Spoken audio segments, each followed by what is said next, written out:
தாரகம் தாரகம் நாளாம் பட்டத்திரி விஷாரோடி அப்படியே கட்டினுட்டாள். பட்டத்திரி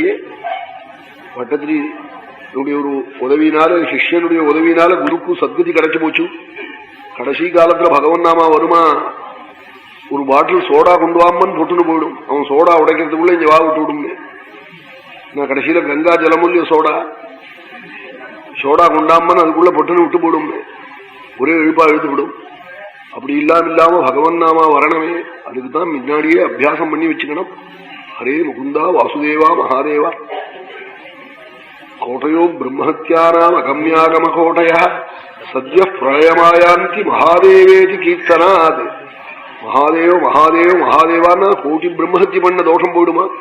அதுக்காகத்தான் நம பார்வதி பதேங்கிறது மகாதேவான்னு சொல்றது, ஹரஹர மகாதேவாங்கிறது.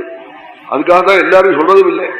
நம்ம விட்டு என்னதுக்கு இந்த மூட்டையெல்லாம் விளக்குறது, நான் எங்கிட்டதான் வச்சுட்டு இருக்க போறேன்னு இந்த பாபங்கள்லாம் போயிடுமோ இல்லையோ சொல்லிவிட்டா இறஞ்சி எல்லாரும் கத்தினா தாங்குமா திருப்பையார் கோவில் இந்த கொட்டா தாங்குமோ சொல்ல மாட்டேங்கிறாள். அதுவும் சிஷ்யாள் சொன்னா உண்டு, அதுலயும் தூங்குற சிஷ்யாளை தவிர முடிச்சுட்டு இருக்கிறவா சொல்லுவா. அவன் இங்க வேலை இருந்து தூங்கிட்டு இருந்தா அவளால் சொல்ல முடியுமா, முடியாது இல்லையா. பகவன் நாமா பாபங்களை எல்லாம் போக்கும். அதை லஜ்ஜையை விட்டு சொல்லணும். லஜ்ஜையை விட்டு சொன்னாதான் குலகோட்டி சமாயுக்தாங்க எல்லாரையும் சேர்த்து கரையறலாம். இல்லாமனா லஜ்ஜையோட சொன்னா இவன் மட்டும் கரையறுனா விசர்ஜ லஜ்ஜாம் யோதீதே மன்னாமான் நிரந்தரம் குலகோட்டி சமாயுக்தா லபதே மாமகம் பதம்.